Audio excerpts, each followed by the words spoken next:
Trimming the excess bit off here is very tricky when it gets to the overlap stage.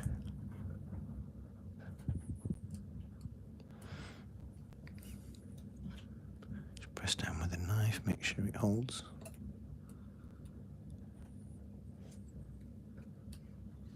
There we go. Stick that there a minute.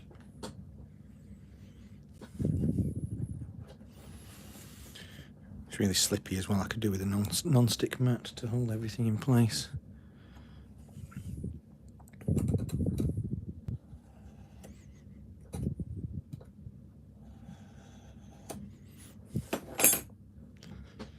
You get the problem that it starts sliding around the table.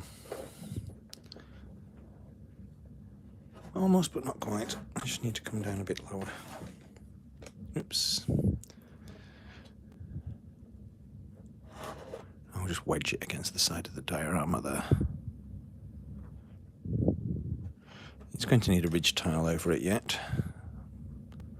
I'm just trimming the last of the excess. It's still slipping away from me. This is where I end up slicing to my thumb because I can't hold it properly. Oh, there we go. That's shaved enough off, I think. Right, so I can now spin it round and just take that excess off here. I just dropped my little set screw on the floor. It helps to have a really super sharp knife. It's only cutting through paper, but when you've got a few layers stuck together, it kind of adds up. There we go. So the ridge tile is going to hide that top part. I'm going to need to make my way round now.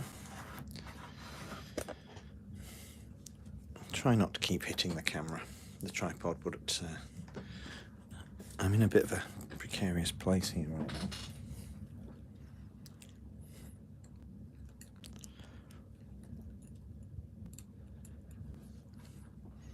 Precarious place, that's not really the right word.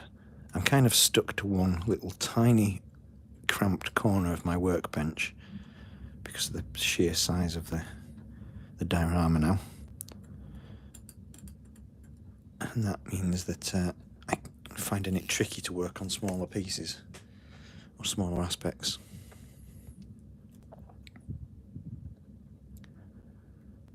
I'm going to use the grid that I've drawn to help me out here.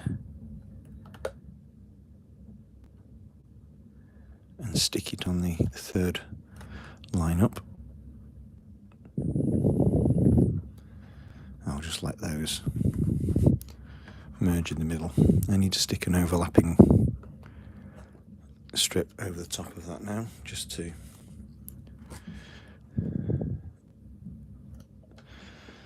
cover it. This little part of the L shape is very tricky to get to. So I just want to overlap straight over the top, that first row. And it's quite tricky just to get it to settle in the right place. There we go. It's just to stop the little gaps showing through. I have actually forgotten to do that on the other side.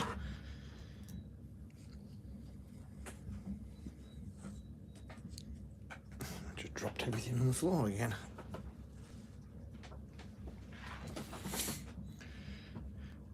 So I'll just do the first row and then I'll start working my way up. I'll concentrate on that little L shape first and then go on to the longer run.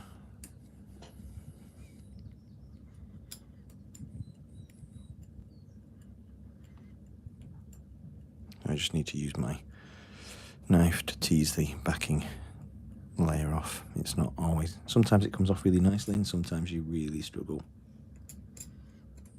As you can see, I'm making an absolute hash of it there, so I'll trim that fluffy bit off that's starting to get now, and there we go. I've got a much better peel this time.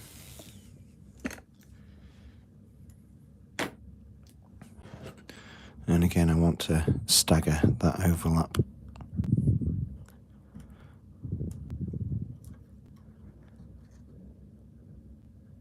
directly over the top of the one I've just put down. I probably should have set my camera to landscape, because you don't capture much on portrait, but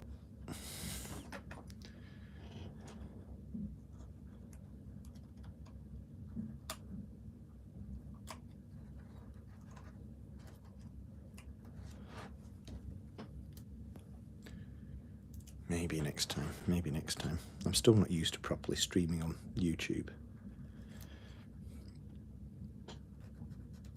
so I forget how I'm setting it up.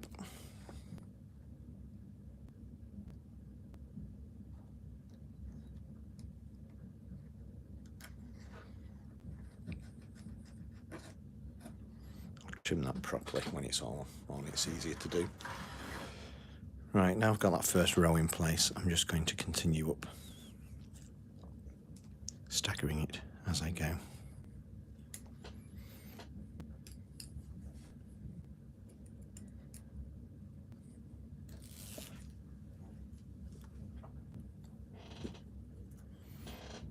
So I just overlap by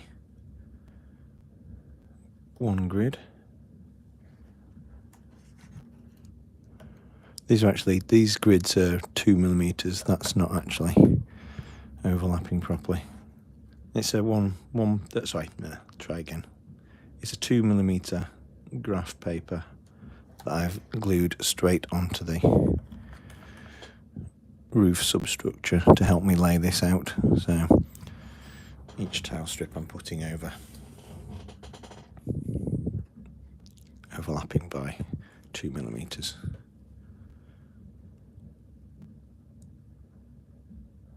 And just trim the excess off.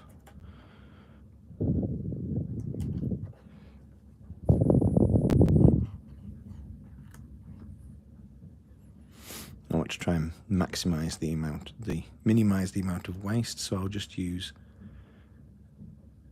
all the offcuts as I get them, and then just add a new line when I need to. So I've managed to almost get 3 rows out of that one piece.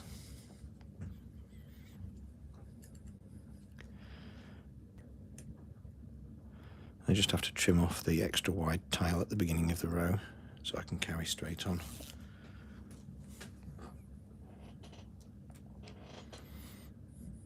A little bit unwieldy in small areas when you've got a full strip, but we can cope. I'll come into that valley afterwards and just trim a little bit off so we can better replicate the valley gutter. As you can see, I've just pulled one of the tiles off with my finger. They are quite fragile because it's just sticky label printer. They are really thin. So once it's lasered, they become quite fragile. And as you can see, I'm struggling to actually lift this off the blade. I want to just try and tease that back into place. We can perhaps just treat that as a slightly slipped tile. I'll just put that on a little angle. The next overlapping tile is going to hide the join at the top, but we can just have a little slip going on for aesthetic purposes. And I trim off the end once I've put the whole thing on. So there we go, we go nicely into the valley there.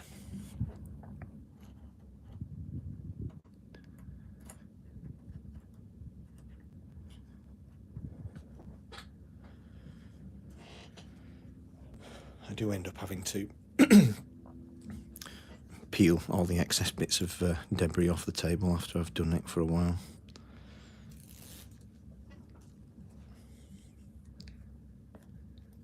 It's a nice satisfying way of tiling a model roof, this though. You can do it quite quickly.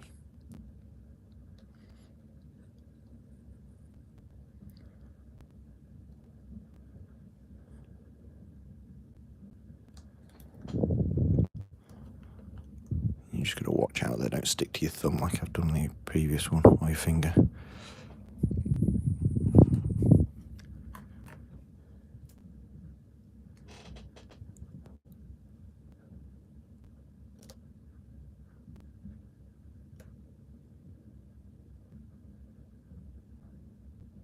try and get the overlap or the stagger even so they look more realistic.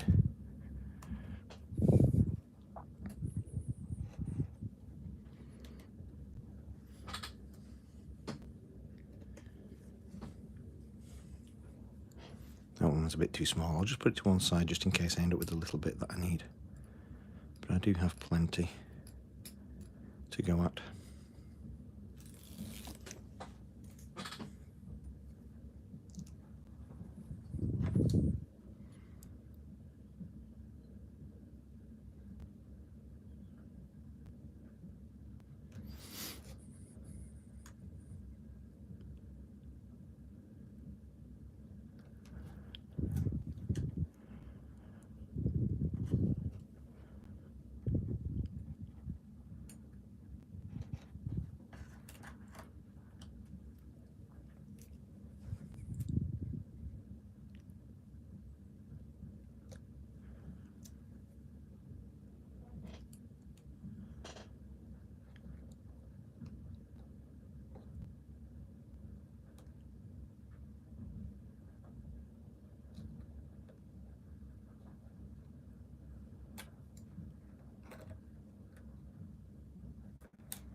Oops, that didn't peel off very well, did it? Well, you can't see because I'm a bit off camera. I think I've got two. I've got two together there. That's why we were struggling.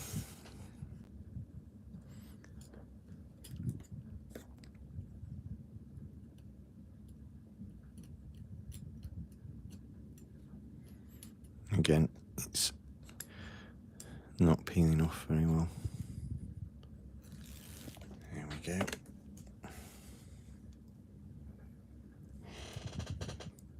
Creaking is just my office chair here. Every time I move forwards.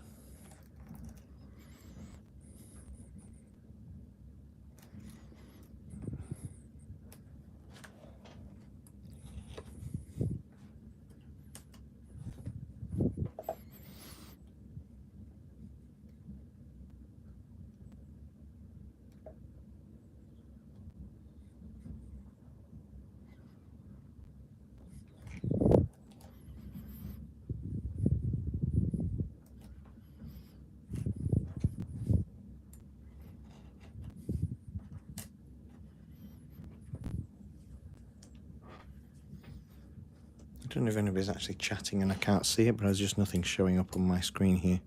Maybe it's just the way that it is. If you have said hello and I haven't answered back, it's because I can't see the chat. Not because I'm being rude.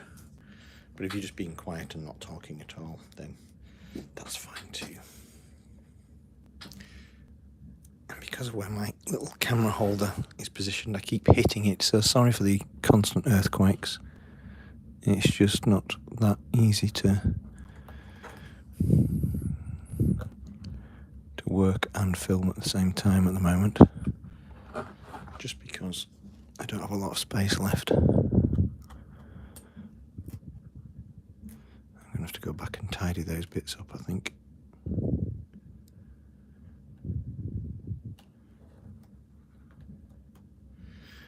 Nobody's saying anything. Never mind. We're all being nice and quiet on a Saturday morning or evening, depending on whereabouts you are in the world.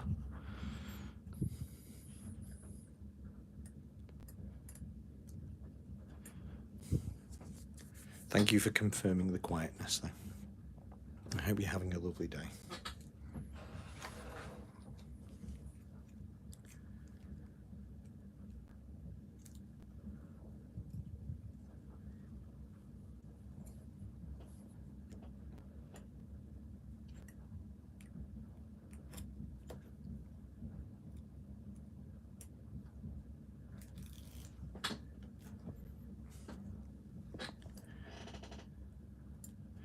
I'm going to write that one off. It's not peeling off properly. Hello to you too. Thank you for saying hello. Hope you're having a good day.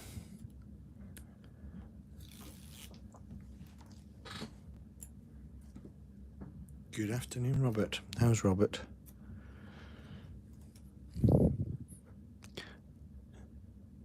I'm just doing a little bit of tiling before I go to the football match this afternoon.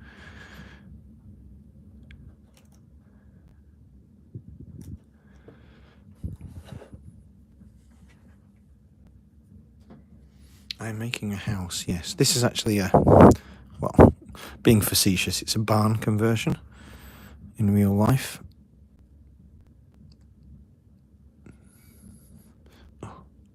But it's part of a big diorama that I'm currently building. My client is lucky enough to live on quite a large property, so I'm building the entire building, so you can just see there. I mean, there isn't supposed to be an ice cream van there and figures. I've just been messing around, but I've got a little empty plot here. You can just see, and that's where this barn is going to go. But I can't work on it in situ at the moment, so I'm just off on a tiny little corner of my work table that I've got left with a cutting mat on it.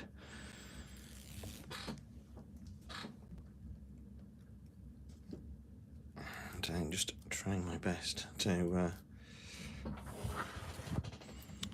work.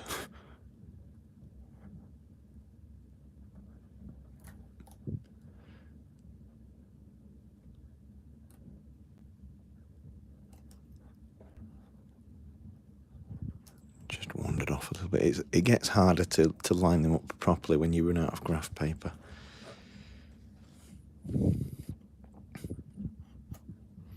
So as we get to the top, I'm going to need to just overlap one more run. Excuse my stomach from rumbling. I think I'm hungry. I need to overlap one more run and then trim to size, and that ridge then will be covered by a ridge tile, which I need to make out of some folded card.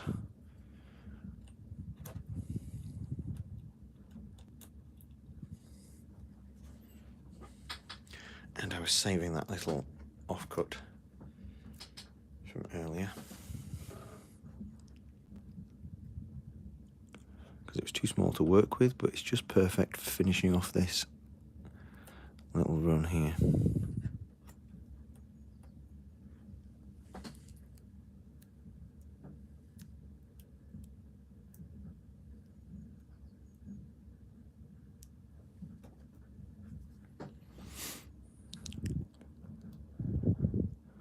I might actually need one more run. It's quite hard to tell when you get to the top.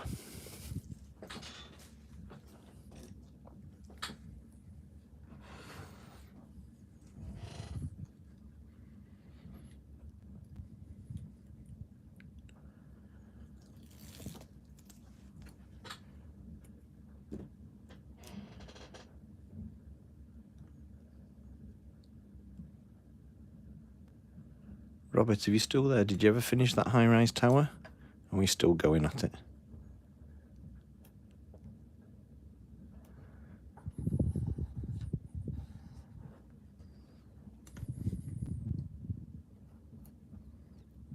My knife's going a little blunt now.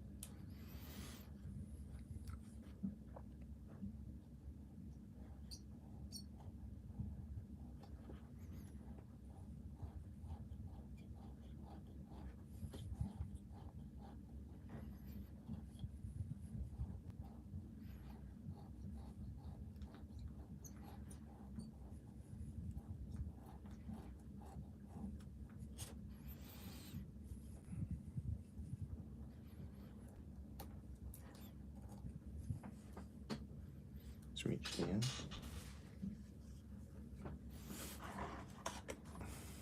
I'm just going to hold this upside down a minute now just to cut the excess off. A little easier to do it that way. There we go, nice straight edge there.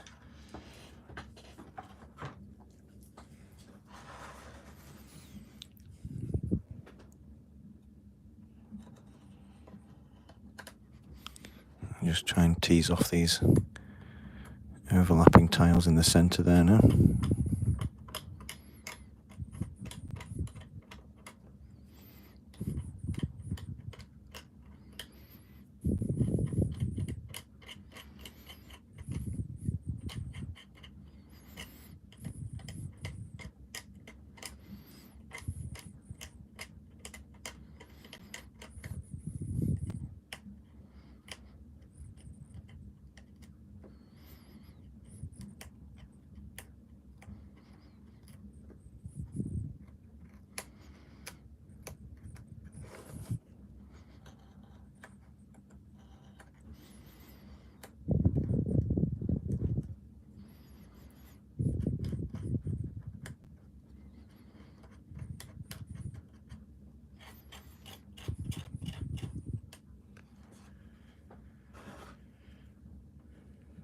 The roof tiles are made out of sticky label that I've lasered.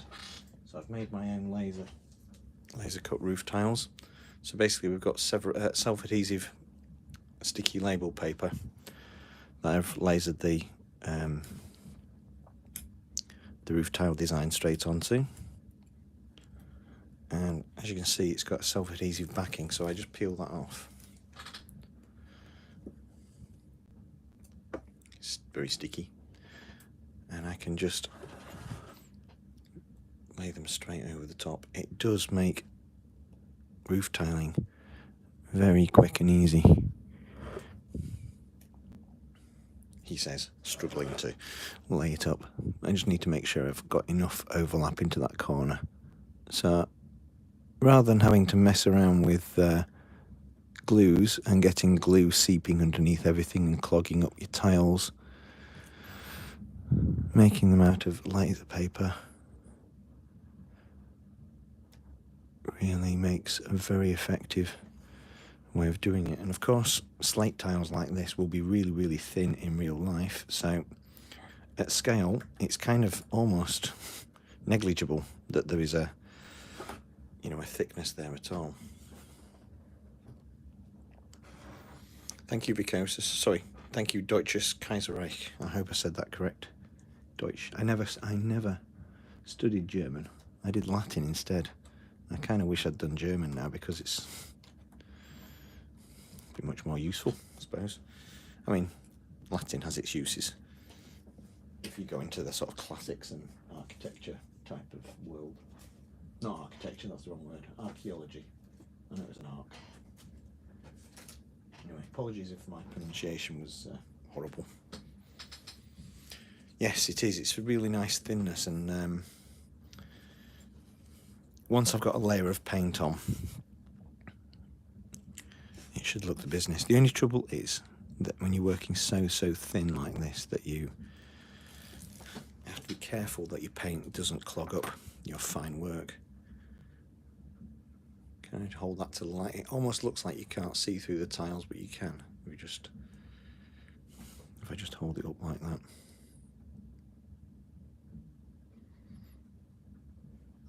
So basically I've just told the laser to cut lines, and the thickness of the laser beam is just enough to create a realistic looking tile gap. You do have to exaggerate it a little bit at scale, because if you did it to correct thickness, then you're not going to even see it. It's the same if you're making bricks. At 1/76 scale, which I'm working at, which is almost the same as HO, the actual depth of mortar in a course of bricks is almost impossible to see at scale. Some of these gaps haven't actually cut through. Be careful, I'll just stab myself then. So with model making, it's kind of a bit of a compromise between accurate, faithful rendition of scale and making it look realistic. So as you can see, this is a brand new sheet that I've just cut off. It's come off quite nicely.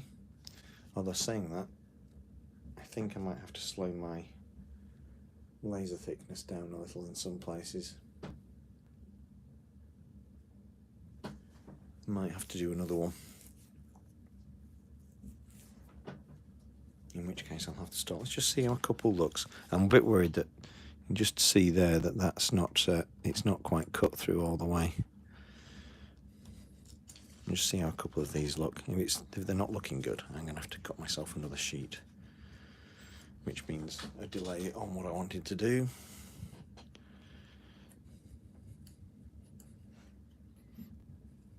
But it needs to be right.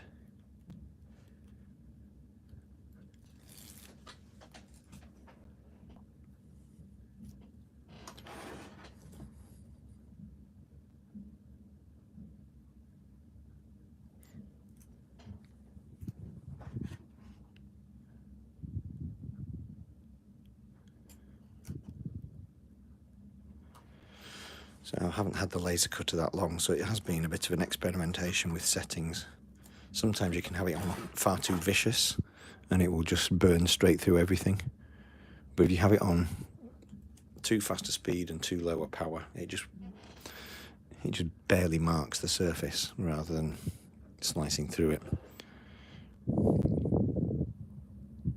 I think in this case the setting is almost right, because I was messing around yesterday with trying to improve the speed, etc. See if I could get a medium between cutting depth and speed to make it work a bit quicker for me. But I think it was cutting a little too fast, this, so it hasn't burnt the gaps as good as I'd like it. It's not bad though, so I think we can manage for a bit. The previous batch I've had to throw away.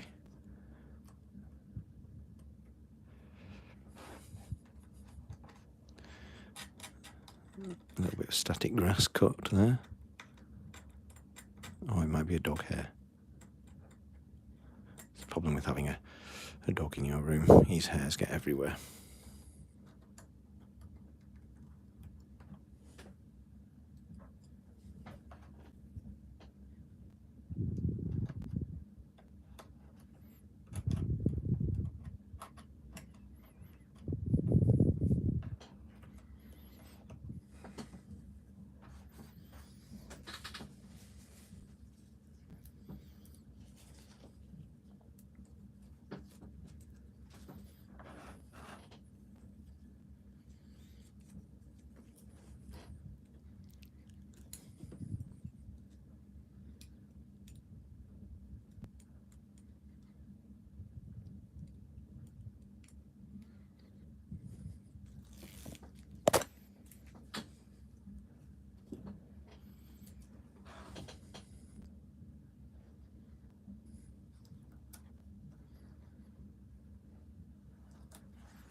Basically, I specialise in recreating people's houses in miniature. So this is a commission piece of my client's actual property. I usually work in 1/76 because I'm from a model railway background. So that's the scale for British 00 scale, or 00 gauge. So 1/76 scale gives you a fairly good level of detail in a small space. But even so, this is it's over a metre long, or sorry, a metre wide, and 800 millimetres deep. So it's quite a big build. But like I say, he's got quite an extensive property. So to build the whole thing, I've needed a large board. It's probably the largest build I've undertaken at this scale so far. I can work in any scale, but I usually, like I say, I usually work in 1/76 because I'm so familiar with it.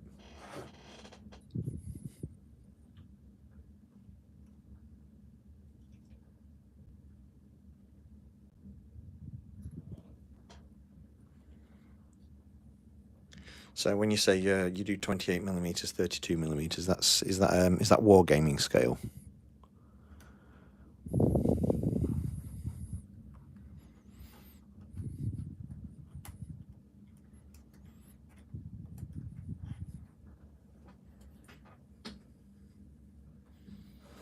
Thank you very much. This is quite a unique looking barn that it's got stone pillars. In fact, in reality, this is a conversion that I'm building. It's not been built yet, but in reality this bit's all open, so that's why we've got these strange pillars. It's kind of an open fronted barn, and they just store, at the moment, vintage vehicles inside. D&D, I'd love to have a go at something more D&D sized, a little bit bigger. It's almost 1/50th scale, I think, at wargaming size, if you're talking in sort of ratio scales rather than millimetre. But yeah, I've always been more interested in the building and painting. When I was younger, I collected Warhammer figures, and I was always more, like I say, always more interested in the collecting of the miniatures rather than the mechanics of the gameplay.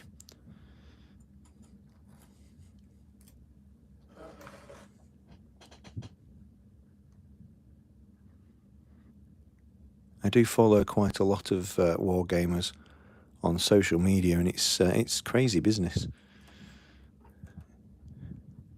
Not only sort of the Warhammer world, but the whole sort of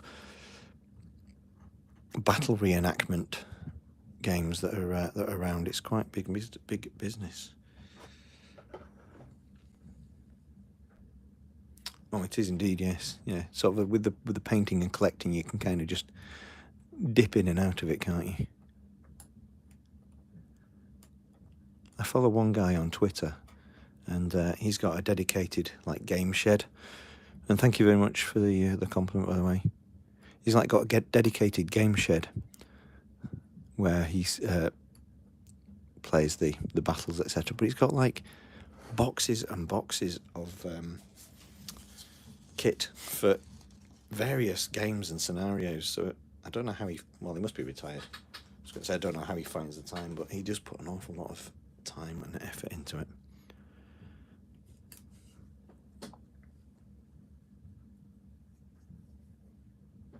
Yes, I tend to forget about Etsy, but yeah, there's an awful lot of really good resin printed stuff there these days. A resin printer would help me out an awful lot, but I'd have to get my head around 3D modelling, because basically a lot of the stuff that I do is, because it's bespoke, it's custom made, it's kind of not the sort of thing that you can just get off the shelf. I do use some resin printed chimney pots and things if I can find them, because some of them are quite generic, but sometimes you have one that's not available anywhere, so you have to try and make it yourself. That's where a 3D printer would come in handy for me.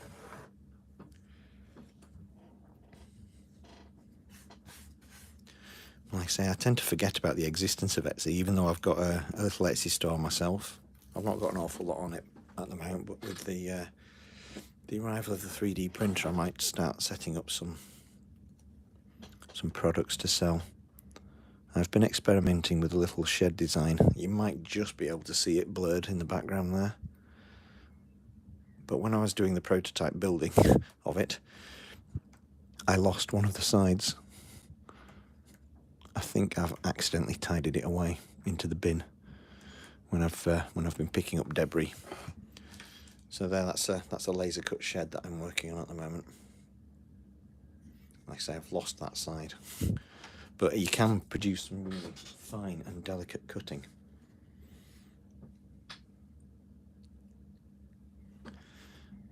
Yeah, I've seen some stuff that people are printing on the PLA printers and it looks good, but you can still see the seams. And that's what puts me off those printers.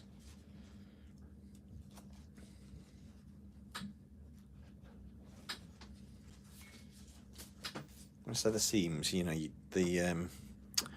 I know they're increasing in resolution, but because it builds up in layers, you can see the layer lines. Especially when you're painting like a dry brush technique, it's going to show up. But I mean, my stuff is really, really tiny, so I'd need to use a resin printer. Yeah, I suppose it depends what you're printing, doesn't it?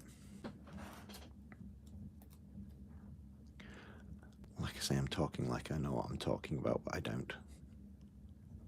I've seen enough people do it, and I had a guy that I knew that had a resin printer that did some bits for me. But even so, it's still quite tricky to get what you want. I wanted some window frames making. He did them for me, but they weren't exactly what I wanted because he couldn't get them to print fine enough. I just wanted the frames, but he couldn't do that. He had to fill in a very thin layer of resin for the glass pane to make it hold together. And it just turned into a bit of a longer job because I then had to try and slice all the glass panels out, which in the end proved impossible, so I just painted them black and it didn't look great. It looked okay, but it didn't look great. But now with my new laser cutter, I can produce some really fine window frames, even if I need to make them up in layers. I'm going to find some time. I'll experiment in engraving, see if I can get some extra depth, but you need the right kind of material to do that kind of thing. So I've got maybe about an hour left before I have to get ready to go out. I'm going to the football match this afternoon. It's the last home game of the season. If we lose, we are relegated. If we don't lose, we have still a little bit of hope for the final game at the end of the season, which is next week. But our opponents for that game will be trying to get promoted. So that's not going to be a game that's going to save us, I don't think. Anyway, I'm prattling on. I'm just going to try and finish tiling this layer. Then it's the last bit on this house.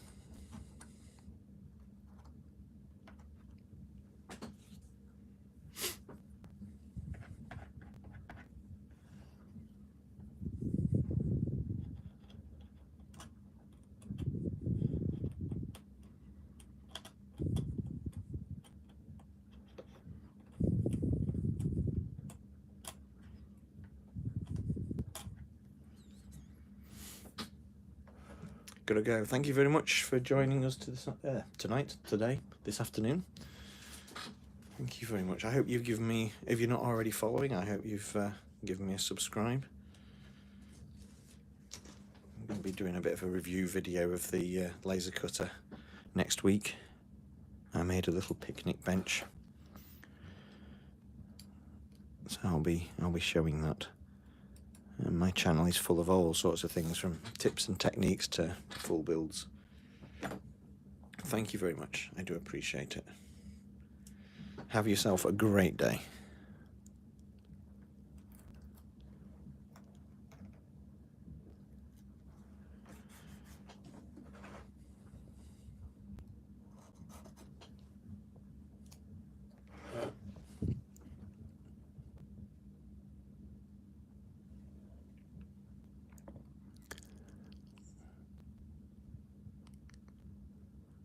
I'm just trying to get the overlap, but make sure I've got enough to go into the corner, into the valley.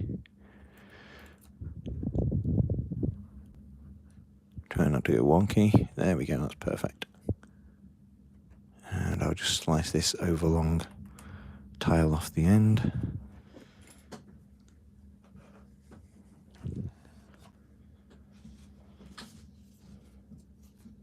I just keep little section off my strip every time rather than cutting them all off.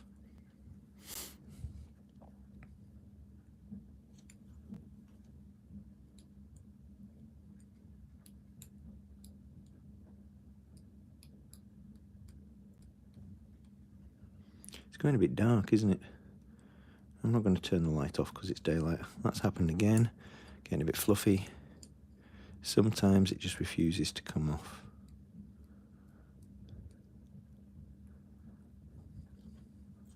There we go. Done that.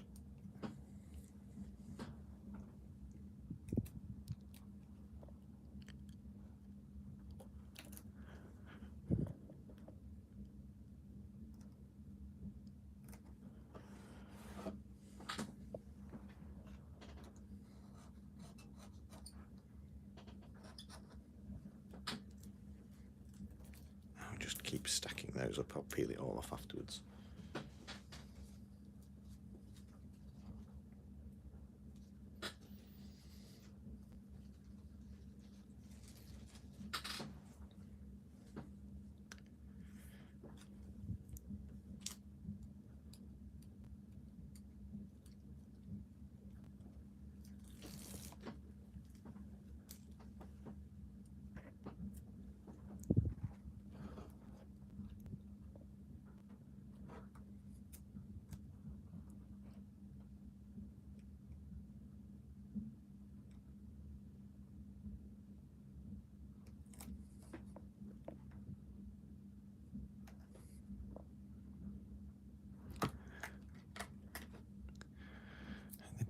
Not overlapping, not staggered properly. And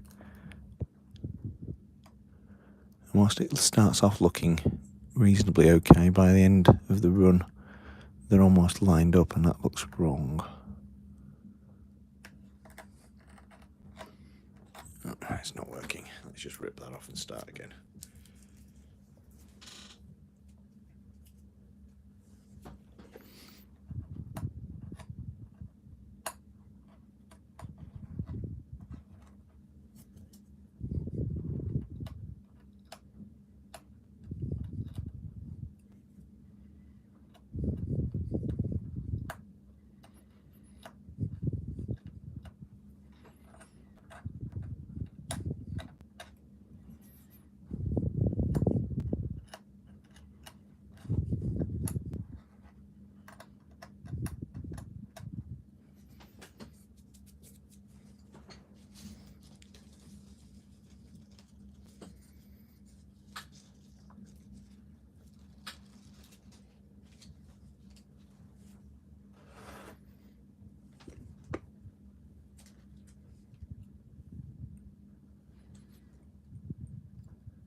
That's a better alignment this time.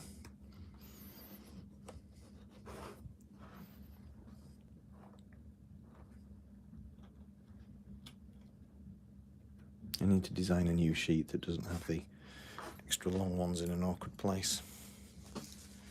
The idea behind that was that I was going to have a nice bit of extra long tile for the ends, but it only works on a smaller building. I need to reorient my print settings, my print space.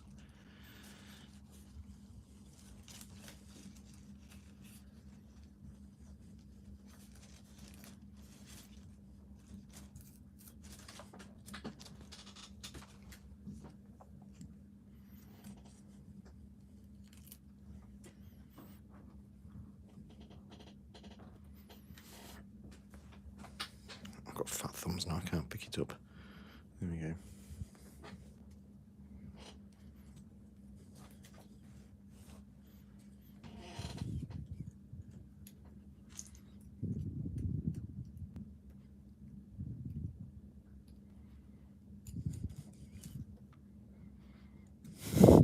happening again. It's fluffing. Maybe my knife point isn't as pointy as it was.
Just want to try and get this off before it sticks to the other tile.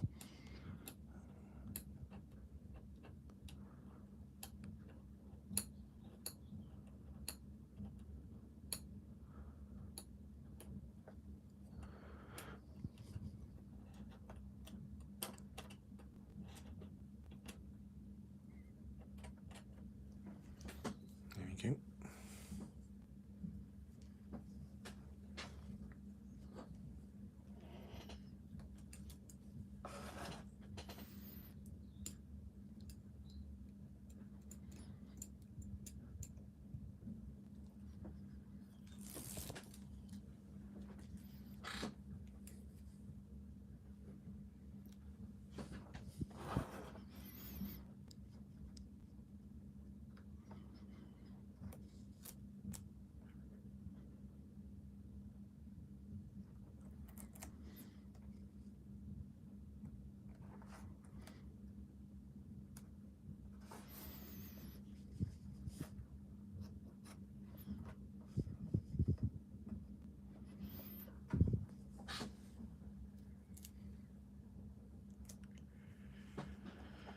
Just a few more rows to go. Let's just push that out of the way a minute.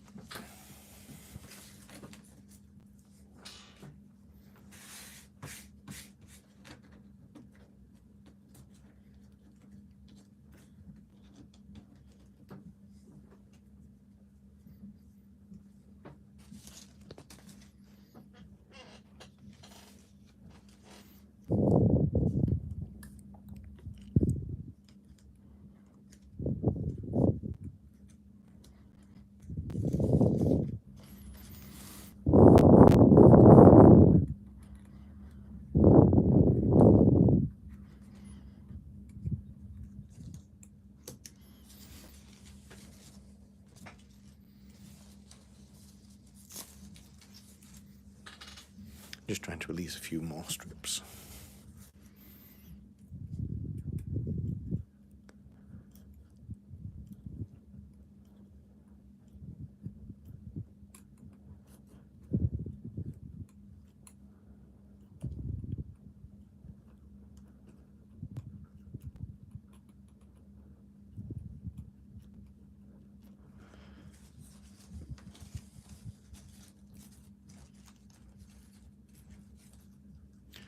Very fiddly.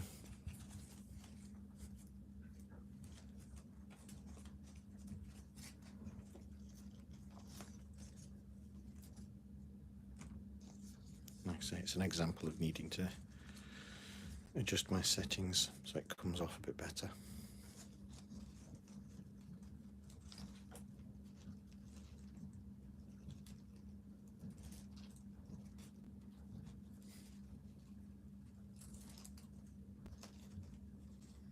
More than I need now, I think.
Let's take that excess strip off.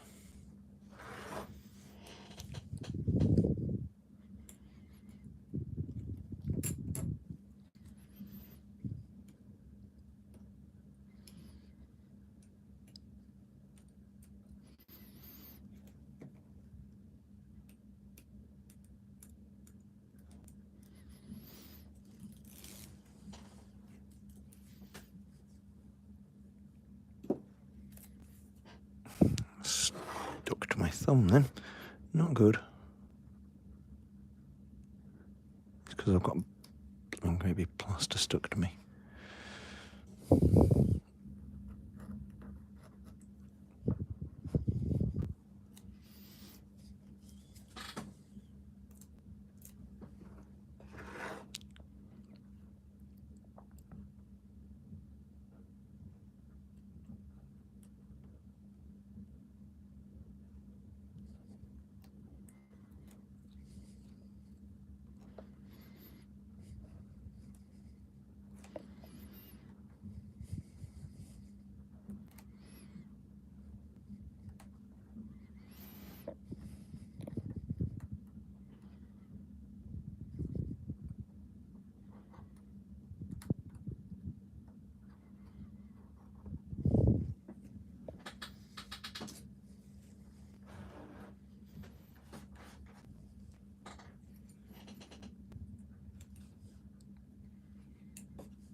Not on a CNC cardboard can cut.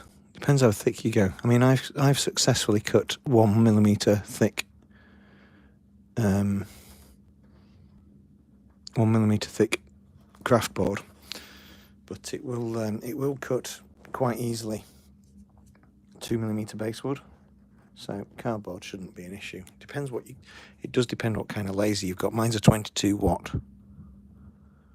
I have a friend who's got a 10 watt and it struggles to cut through laser board.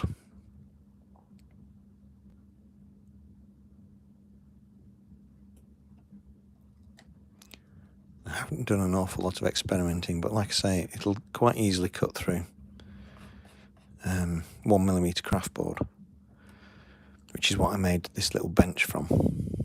If I just show you that.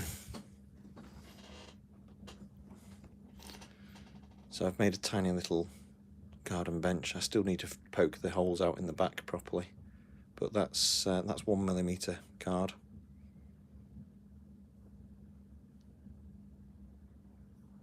Focus. We can't focus. Sorry about the nails.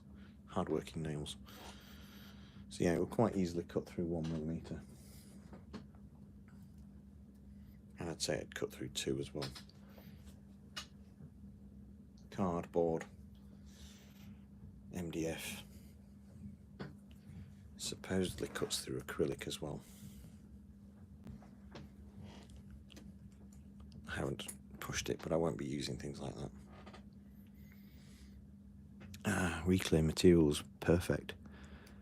So I did make a little garden fence out of reclaimed cereal packet. It quite easily cut through that.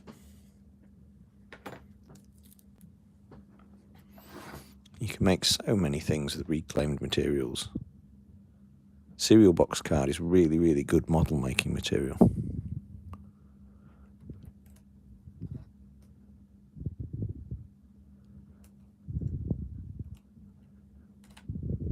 Oops, that's torn.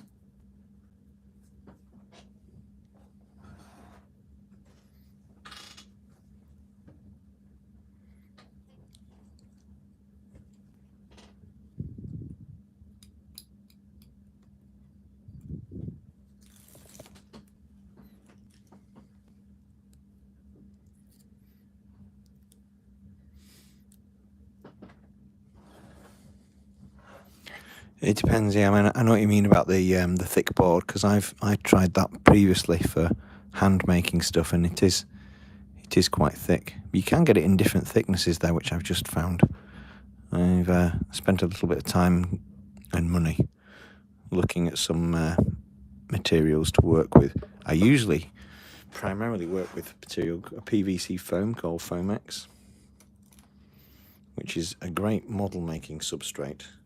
You can't laser cut it though because of the toxic fumes. It tends to melt, and the fumes that it creates whilst it's melting are highly toxic. So unless you've got a really complicated and extensive ventilation and extraction system, it's a definite no-go. I mean, as it is, card creates a lot of fumes and smoke, so I have to have my extraction device whirring away with the windows open when I'm cutting that. You get less you get less density and burning with things like basswood, but card and paper does tend to give off a lot of fumes.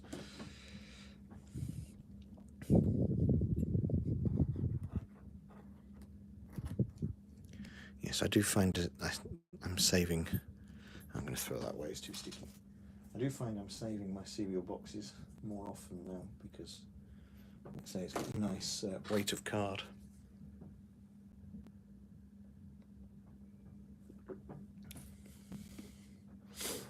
I do like XPS foam. You have to get the right kind of foam though, don't you? I do like XPS foam for modelling landscapes. Carves really nicely. But again, if you're using a hot wire cutter, there's quite a lot of toxic fumes. I don't have a hot wire cutter. I tend to just slice into it with a knife. But then you have the problem with bits everywhere. It's not as bad as polystyrene, but you still get an awful lot of dust and debris with carving foam. And again, it's not a great thing to have particles in the air.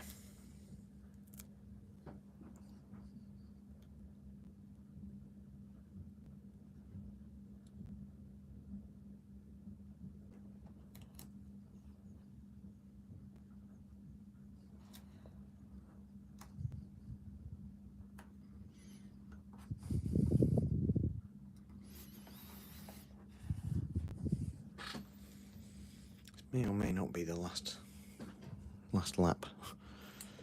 I'll just trim it and see how much I've got left.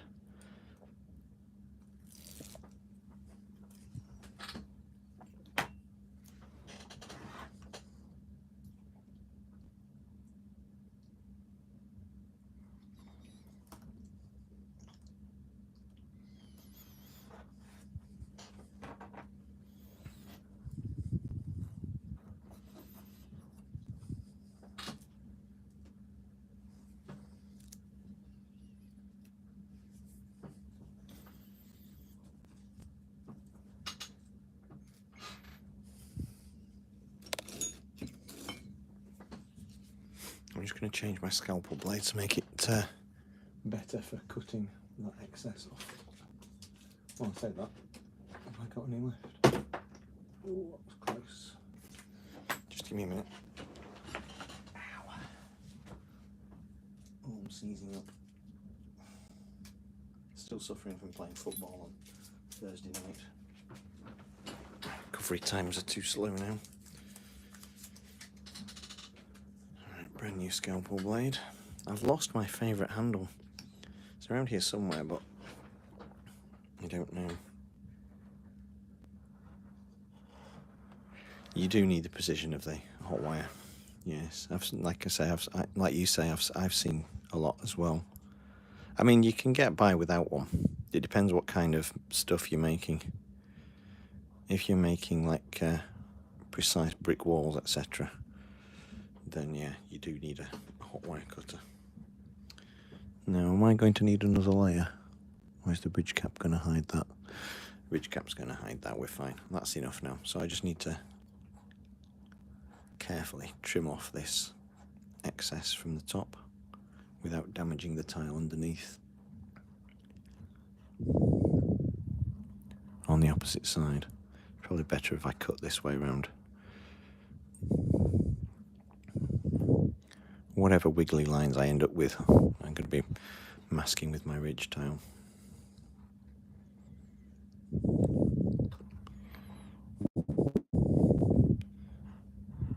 So if you use glue to glue your tiles down, you can wait for it to set and you don't get the stickiness impeding your cutting. That's the only downside with the self-adhesive labels. Everything sticks to itself. So ultra sharp scalpel makes this bit a lot easier. You just got to watch out for your fingers. This is not the recommended way of cutting.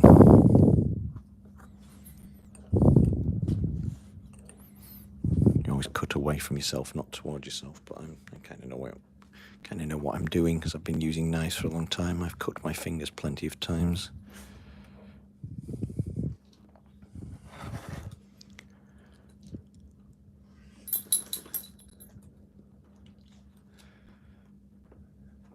Just need to try and be careful.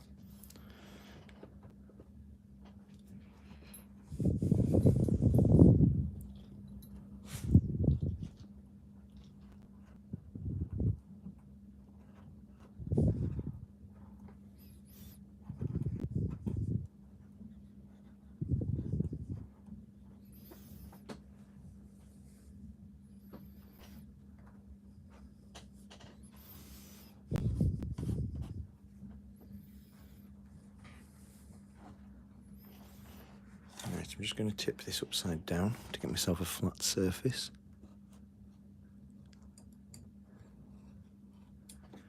And just slice off that excess tile.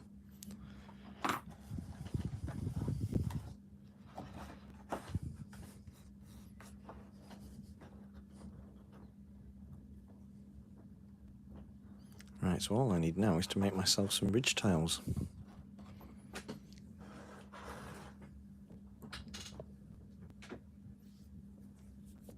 For which I need some of that aforementioned serial card.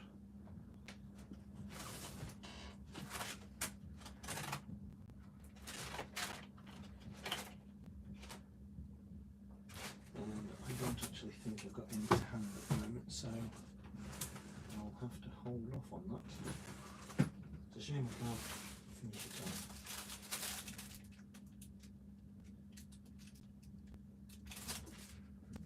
But I don't have what I need right to hand at the moment.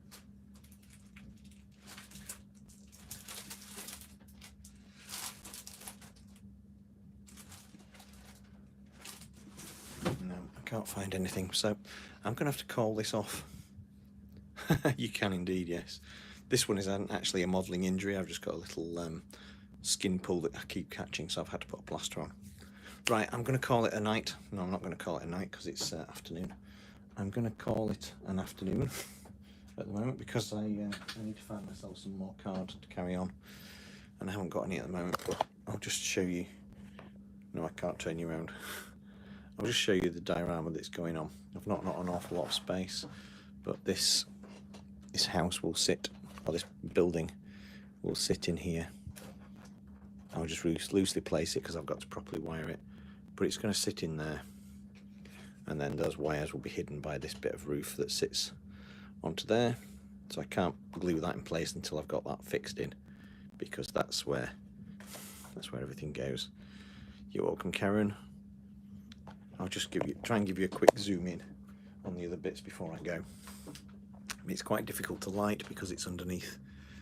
It's underneath the shelf here. So there's a little pigsty there that you can just see the reverse of. That's the main thatched cottage. There's a big barn here that I need to get rid of all that static grass that's stuck in place. And then the garage continues across the other side. And there, that's the front of the house. I can't really show you the other side of it just yet because it's just too big to rotate. There will be a video coming up on my YouTube on how I made that thatched roof. And yeah, hopefully if you're not already following me, give me a follow and I'll show you how I did that. But thank you very much, and I will see you all again soon.